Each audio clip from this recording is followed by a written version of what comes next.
Wissam, bonjour. Bon, Bonjour. comme d'habitude, on va commencer par revenir sur le dernier match en date où ça a été finalement, en tout cas pendant un certain moment, un peu plus compliqué peut-être que ce à quoi on pouvait s'attendre, hein, puisque tu jouais la lanterne rouge, même si tu nous avais dit qu'il valait mieux que ça, et ils l'ont prouvé. Euh, est-ce que tu as tremblé parce que en fait, il nous a semblé, hein, à Jean-Marie et à moi, que l'absence de ton demi-centre a un peu désorganisé au départ. Et est-ce que tu as eu peur de ne pas y arriver en cours de match? Euh, le match de Pau, c'était, comme on l'a vu, c'était pas un match facile. On le sait très bien parce que, comme tous les joueurs, ils sont au courant de tâches qu'elle va pas être facile. Pour nous, pour dire trembler, bah, il faut pas trembler à ce moment-là. Il faut être donner de la sérénité et la confiance aux joueurs. J'étais sûr que mes joueurs, ils vont avoir cette réaction. Et par rapport à l'absence de Ashraf, on peut dire oui, elle a pesé dans le sens où c'est un joueur expérimenté qui a pu mener le jeu correctement. Après j'en veux pas à Thio qui est dans un statut aujourd'hui remplaçant, qui se trouve à mener 60 minutes le jeu tout seul. Bah, je comprends qu'il y a de la frustration, qu'il y a de l'excitation, mais j'en doute pas de son vouloir bien faire les choses.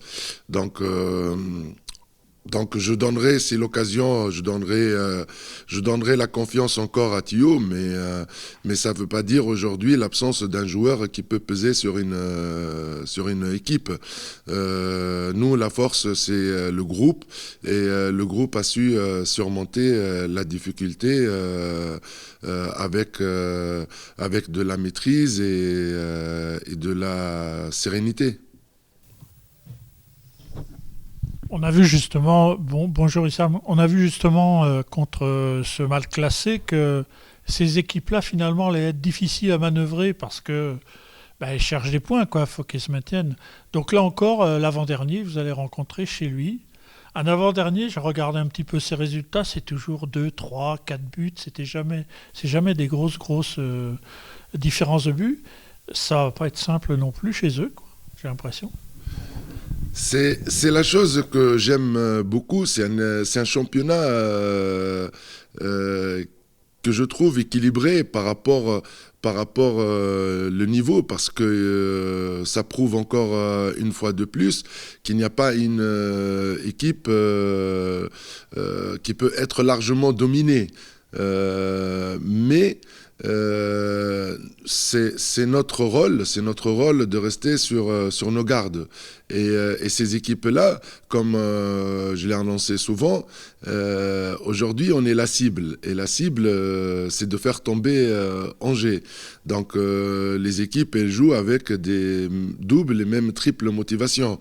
Et pour nous, c'est très bien parce que le niveau de championnat, ça permet l'évolution et faire grandir l'équipe, parce que des matchs serrés comme ça peut que nous servir. Et une fois de plus, maintenant, on va faire un déplacement qui va pas être facile à Martigues. C'est une équipe, comme vous venez de l'annoncer, qu'elle perd pas de beaucoup. Par contre, pour moi, ils sont actuellement en confiance parce qu'ils viennent de gagner Gonfreville à Gonfreville, et ils ont fait un très bon match contre Mulhouse chez eux. Ben, pour moi, il faut rester sur nos gardes, et il faut prendre l'adversaire au sérieux.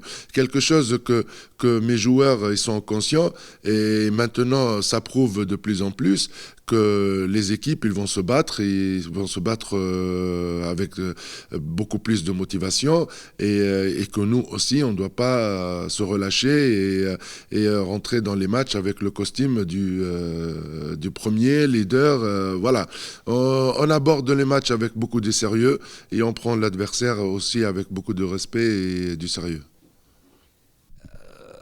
Dans les vestiaires, dans les couloirs, est-ce que vous pensez à cette belle série de matchs sans défaite et d'où vous êtes fixé des objectifs. Bon, tu vas me répondre, aller le plus loin possible.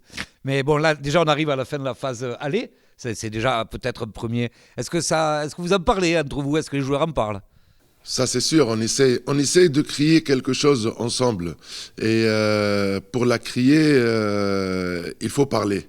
Donc, c'est vrai qu'avec les joueurs, nous, le premier objectif, comme tout le monde le savait, c'est monter en Pro League. Et pour monter en Pro League, il faut dominer tout le monde. Et pour dominer tout le monde, il faut avoir une place de suite, comme j'ai dit, confortable de suite dès le début de saison. Donc là, on a mis nos empreintes, comme je peux l'expliquer, et montrer qui est le SCO. Et ça, c'est très important parce que c'est un déçu psychologique. Et du coup, voilà, aujourd'hui, on est dans une situation où on est leader invaincu.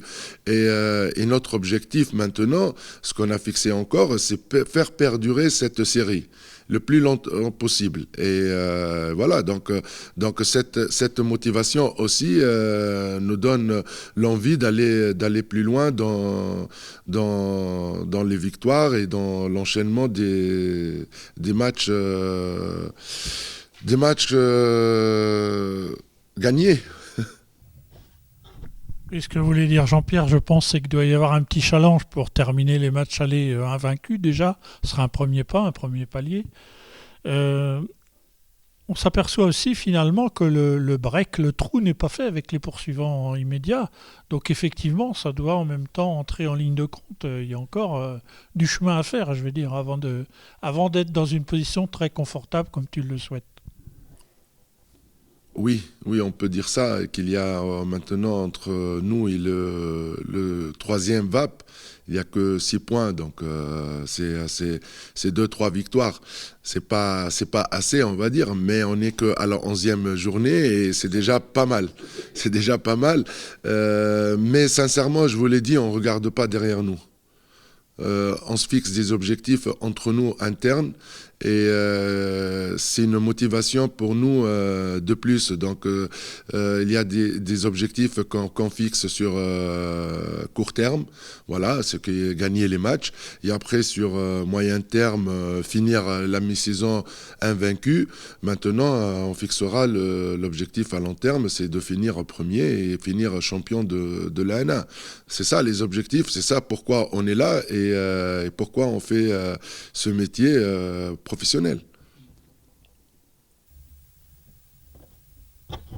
Mon ami est en train d'écrire, donc je vais continuer. L'autre question vient sur l'effectif, la santé d'un petit peu de tous les joueurs. Il y a eu une petite coupure qui a dû être très bénéfique pour tout le monde. D'abord, est-ce que tu récupères Achraf? Je l'espère pour vous. Et puis, est-ce qu'il y a d'autres bobos ou est-ce que tout le monde est sur le pont? Moi, je suis dans la logique. La logique, c'est quoi? C'est pour moi le joueur, son capital et pour l'intérêt du joueur, c'est sa santé. Donc moi, j'oblige les joueurs de temps en temps, s'ils se sentent des douleurs, qu'ils s'arrêtent et qu'ils voient le médecin de suite et c'est lui qui prendra la décision du retour du joueur. Donc je fais totalement confiance à mon staff médical et à nous, Denis et moi, de gérer après l'effectif. Aujourd'hui, Achraf, il n'est pas à 100% de ses moyens. Même je peux dire que Fares il s'est pas entraîné depuis le début de semaine. Eshmi il a ressenti des petites douleurs, donc on essaye d'adapter au mieux l'effectif et aussi donner la chance aux autres joueurs sur ceux qu'on fait confiance et qu'on a envie aussi de les porter avec nous dans ce projet. Donc voilà, aujourd'hui il y a l'incertitude de Achraf, Eshmi et Fares, mais on continuera, on a un groupe très large et un groupe qui peut assurer, des joueurs qui peuvent assurer le rôle de ces joueurs-là. Sauf que tu nous avais parlé aussi des nécessaires descentes vers la réserve, vers l'équipe 2. ça va pas finir par être compliqué, par contre, si tu dois faire descendre. Ça joue ce week-end, la réserve? Oui, ça joue la Prénat, qu'ils ont un match très important. Et malheureusement, aujourd'hui, avec la situation, il n'y aura pas de descente. Donc, par contre, on fera gaffe par rapport à quelques joueurs qui ne doivent pas dépasser 10 matchs. Ils ont 10 matchs. Donc ça, on gérera avec Denis, on gérera tout ça. Mais après, voilà, s'il y a nécessité, la priorité, c'est l'équipe première, c'est l'ANA. Donc ça, il n'y a pas à discuter. Mais aussi, on a l'obligation de garder un niveau et maintenir la Prénat et la N3. Tu disais Ashraf, Fares, Echmi, ça fait beaucoup quand même avant d'aller à Martigues, je trouve, hein, personnellement. Tu penses que tu pourrais te passer de ces trois-là sur ce match? Ou est-ce qu'il y en aura un ou deux qui vont quand même pouvoir... Non, je suis contre faire jouer un joueur blessé. C'était pas arrivé avec Mounir, mais c'était hors ma volonté.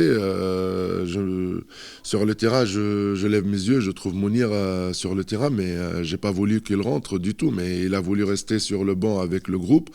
Mais mon fonctionnement, c'est aussi donner la confiance aux autres. Donc un joueur blessé, j'ai pas le droit de l'utiliser. Comme j'ai dit, c'est dans l'intérêt de la santé du joueur, parce qu'une petite blessure d'une semaine peut aller jusqu'à, si on fait pas attention, peut aller jusqu'à 3 mois d'arrêt. Donc on prendra l'attention on fera attention sur ça. Et après, comme j'ai dit, moi j'ai un groupe qui s'est investi bien, un groupe qui travaille bien, et j'ai totalement confiance aux autres joueurs. C'est à eux maintenant de prouver et d'assumer leur rôle.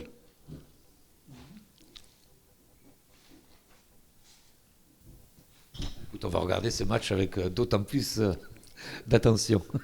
Avec plaisir. Allez, merci. Issa. Merci à vous.